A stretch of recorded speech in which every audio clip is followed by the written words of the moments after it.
Good afternoon.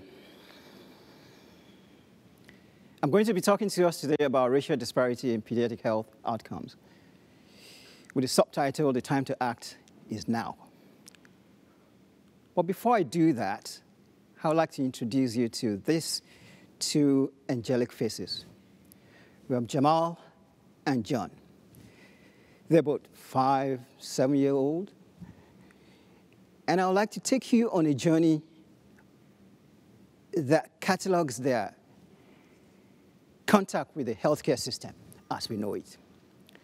It doesn't really matter whether the name is Jamal or John, or whether it's Jennifer or Jamila or Ian or Iyanu. It doesn't matter because the experience is essentially the same. But before I go into the story of Jamal and John, let me tell you a little bit about myself. I'm a pediatric anesthesiologist that does healthcare disparity research. To some, that may sound like a little bit of an oxymoron because when patients come to me, when children come to me, they all go to sleep the same way and wake up the same way. They all come in saying, I'm going to fight this sleep. I'm not going to go to sleep. Of course, I always win the fight. Disparity research was not always my area of interest. After all, it's not considered to be one of the sexy research. It's not genomics, it's not metabolomics, it's not all the omics kind of research that people consider to be sexy.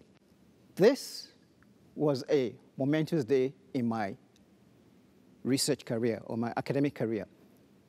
I was sitting in my office on a Sunday morning. I had just finished a busy Saturday call, and then this email popped up on my screen that simply said, "Black pain matters." Usually when I get emails like that, I don't pay any attention. I just delete. But this one, something just drew me to this one. This was a study that was done in the emergency department by one of my colleagues, Monica Goyal.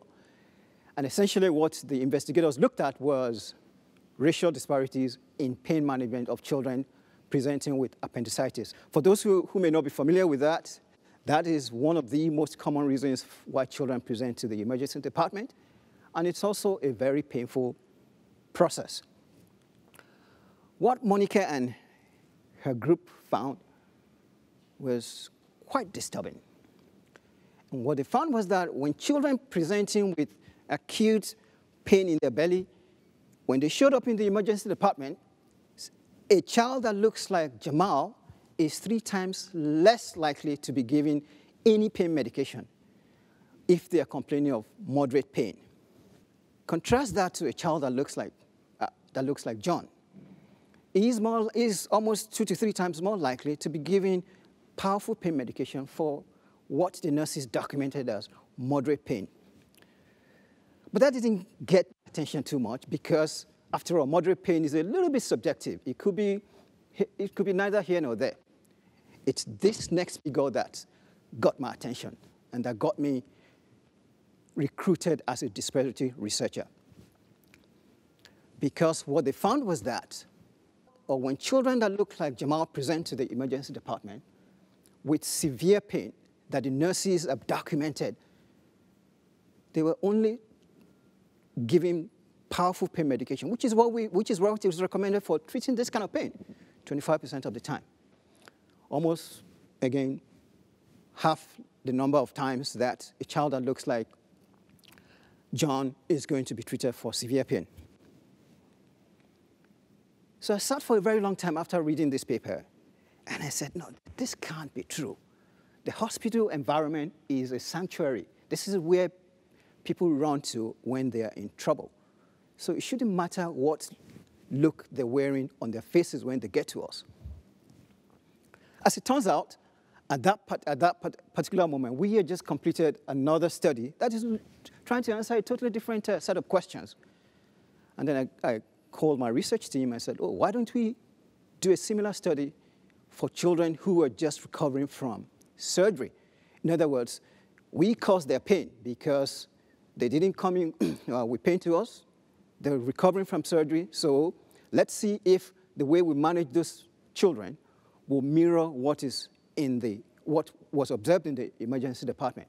Let me just confess that I was secretly hoping that that would not be the case. And this was what we found. I was quite reassured to find that regardless of whether the child is black or white, if they wake up in severe pain, about 80% of black children will be treated with the required pain medication that is meant for that, and about 78%. So there was no difference in whether or not they got treated. So that was very reassuring for me. So now what? You have one study that says there's disparity in the way pain is managed. You have another study that says there's no disparity in the way pain is treated. It's the classic case of where knowledge breeds ignorance. In other words, the more you know, the less you know. But this is what we do know. We know that even from the smallest of them, from the smallest of our patients, to the ones that are almost adult, disparity has been consistently demonstrated. Whether you're talking about the tiniest tots, that is the babies, to the biggest adolescents or the young adults. Look at any specialty in the hospital care system, healthcare disparity exists. I want you to look at that last box. Black families are more likely to have hospital security called on them than any other racial group. Again, keep in mind that I said the hospital environment is supposed to be a sanctuary. So we do know that. These facts are there. They are undeniable. And then, of course, the typical thing is that sometimes we try to find a reason for why this is happening, and we try to say, oh, maybe it's because we're being presented with badly designed patients. By the way, that is a colloquial terminology that we used to use when I was training in England, where we say if you present us with badly designed patients, that is patients who are sick, then you're more likely going to come up with bad outcomes. So last year, we decided to explore that question a little bit further. What if we look at a group of children who are considered relatively healthy at the time of surgery? Are we going to find any difference in their outcomes in terms of their mortality or their complication rates? Again, keep in mind that these are a relatively healthy group of children. The most disturbing finding from our study was that black children were 3.5 times more likely to die. Relatively healthy black children were 3.5 times more likely to die compared to their white peers when they come in for surgery. I'll let that point sink in for a little bit. These were children that were relatively healthy. They walked into the hospital, and they're living in body bags. So that got me really upset. They were also more likely to suffer major complications following surgery. So the question for all of us is, why do we still need to talk about healthcare disparity in 2021? This is the 21st century. We are the most powerful nation on the surface of this earth. Why are we still talking about disparity in health outcomes? But I'm not here to tell us about why. After all, who am I? I'm just a foreign medical graduate with a foreign accent. Who am I to even prefer the reason why? But I want to challenge us to think that enough of the whys. We've been talking why for over 100 years. It's been why is this happening? Why does this keep happening? After all, when JFK says, in the next decade, we are going to put a man on the moon, we did not say, oh, why? Why do you need to go to the moon? In the same vein, when the coronavirus pandemic started and everybody was racing to try to find an answer, we came up with Operation Warp Speed. We did not say, why do we need to do that?